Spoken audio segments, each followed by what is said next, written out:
So let's take advantage of this whole slope-intercept thing that we just dealt with, right? So we just figured out if we have a line graph that we can very easily pick out the slope, pick out the y-intercept in order to write the equation of the line, right?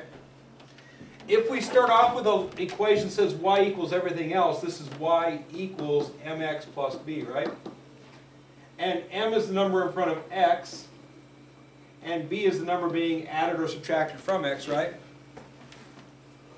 If we use that in order to graph a line, watch what happens here. The y-intercept is positive 2, right? Let that be your starting point. Positive 2 on the y-axis. Again, that's all a y-intercept ever is. Where does it cross the y-axis? Whatever this number is my starting point. That's an exclamation point there. Start there. All right? Then slope gives me directions. -3 over 5 or positive 3 over -5.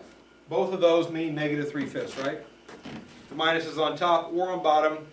It represents a -3/5 fraction.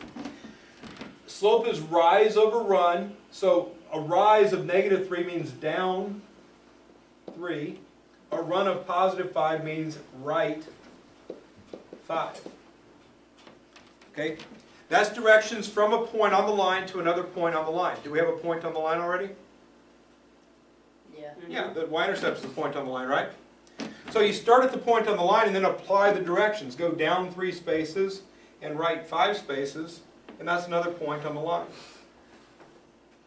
Okay? If I take a look at the slope in terms of this 3 over -5 form, do that in green.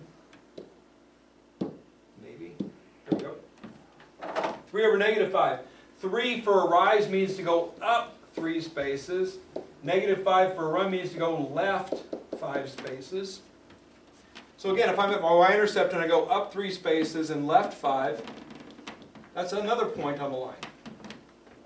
Using the slope to identify extra points off the point we already put down. So y-intercept easy, slope to get a second point or even a third point, and then we connect the dots with a straight line.